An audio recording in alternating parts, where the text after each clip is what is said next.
With nearly 450 million pub games played, Pudge is undoubtedly one of the most popular heroes in Dota. We're going to take a look at one pro player's take on this hero, and also why you should fear the Butcher. And that pro player is Black, currently playing for Team Faceless. He's had a fair few games on Pudge over the past couple of months.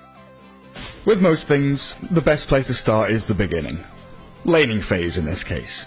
Now, Black has a number of different ways in which he likes to start the game. But there's always one common theme. Get level 2 as fast as you can. In this instance, he takes the safe lane CS, gets his experience, gets level 2, and then he starts moving. Sometimes he moves to gank, but more often than not, he moves to collect bounty runes. By staying off the map, by staying hidden, you are a constant threat to your enemies. They don't know where you are, and you're not wasting any time by, looking for those hooks or looking for those initiations. You are always gaining gold and XP. Another way to get your level 2 is of course stacking and pulling. You can do it the boring old way and head towards your safe lane, pull camps up there. Or you can try this. On the dire side, there's a way to actually pull the medium camp into your mid creep wave and pull it across. This will potentially help out your mid laner, deny out experience from your opponent, but also get yourself towards that level 2. And if you're lucky, there'll be a bounty rune ready and waiting for you as well. Now after you've pulled across, you can actually pull either Ancients or the large camp depending on what you want to do. Pulling Ancients will completely obliterate the wave. Pulling the large camp maybe gets you closer to that level 3. And then you're ready to start roaming around even more.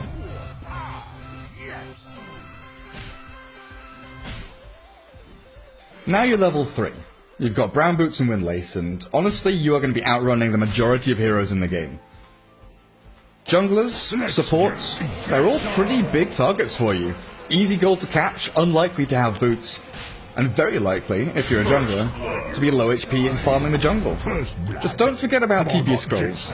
They enable you to get in and out of action very quickly. Now in this spot here, Black, with the help of his teammate, finds a nice little kill towards the bottom lane. In that Radiant jungle, he was not spotted going in, and he won't be spotted going out either. But at this point, he sees another target at the mid lane, the sniper. And this is where he starts to test the warding, test the vision of his opponents. That spot didn't quite work, the sniper backed off. Kind of unfortunate for him that the wave was near that tier 1 tower. So Black tries again from a different angle, always maintaining fog, hiding in that darkness and looping his way the long way round.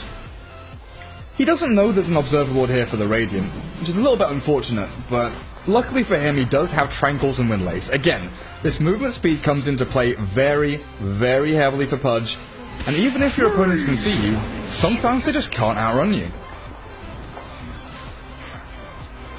Now because of the way that Black plays the early game on this Pudge, does mean that there are a lot of smokes still left in stock in the shop. All that greedy play, it does pay off in the end sometimes. Now using smokes to put yourselves in these forward positions can pay off a lot of the time, but notice how he doesn't run in ahead first. He allows his teammates to create that barrier between himself and the opponents. Then he looks for stragglers or key targets, and once the area is cleared and the team fight has developed far enough, he'll move on in and start to dive in to look for those rot and hook kills. One of the best things to really look at when watching Pudge players is how seamless their movement is. Black is very good at transitioning from one objective or one movement to another. There is very little downtime. He's always looking to do something. Very similar to what we teach supports in the early laning stages: don't waste time, don't have redundant movements. And Black will always be moving, looking for runes, looking for kills, or at the very least, farming in the jungle. Another very important thing to look at here is teamfight positioning, especially at the beginning of teamfights.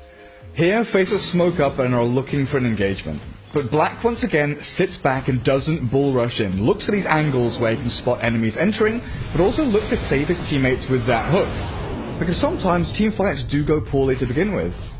And from there, once he knows the teamfight has progressed far enough in his favor that he moves forward and gets that initiation he wants.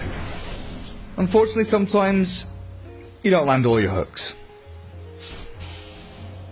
Now, in a similar position to the last clip, Black finds himself invisible on this high ground.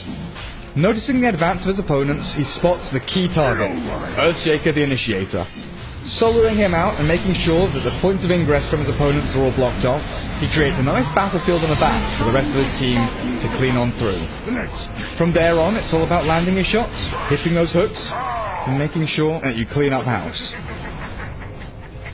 Unstoppable double kill.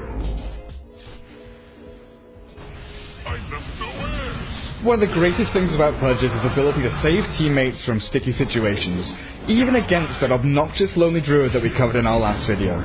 Nothing too much needs to be said about this, so I'm just going to shut up and let you watch. Healing shock.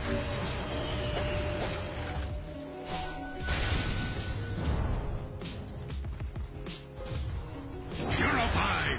No sorceries avail.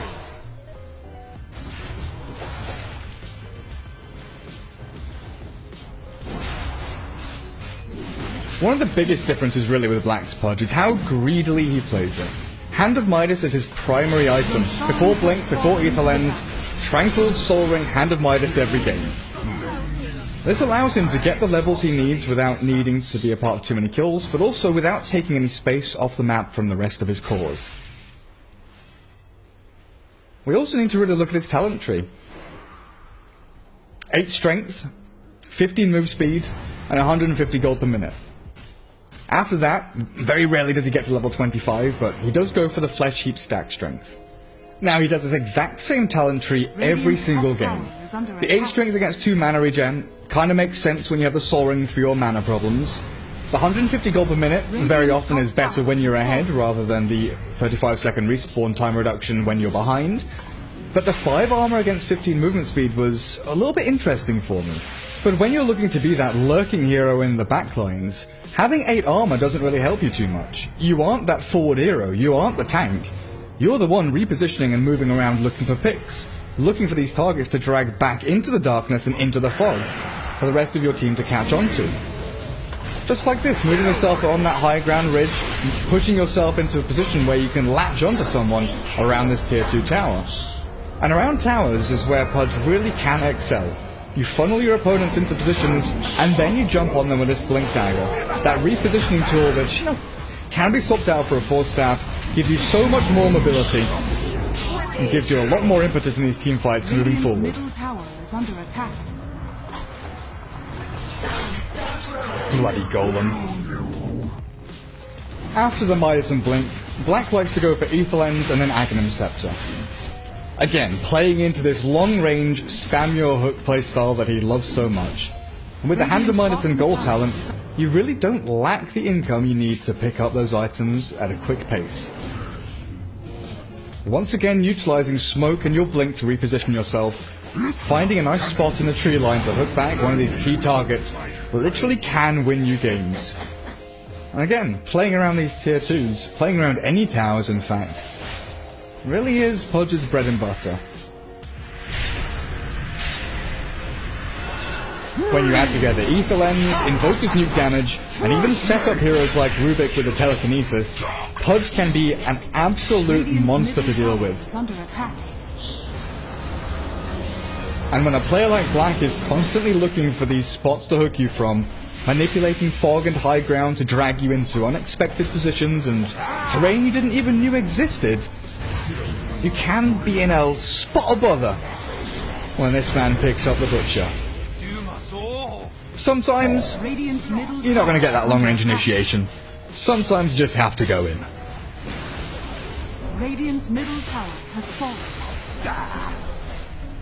Now, another key component of playing Pudge is obviously vision. Having vision over your opponents means that you can see them while they can't see you. This allows for the perfect line for hooks, for the perfect blink initiations with Dismember, just like this one. And that means you can find those key targets and key pickoffs before they can even react. Another way to initiate with Pudge is of course just to blink in and dismember a big target like a long-range DPS sniper. Get in, stun him up, and make sure he can't do too much. And with that team fight done, I hope you guys have enjoyed the video. I've been Gareth taking a look at Faithless Black's Pudge. I'll see you guys next time.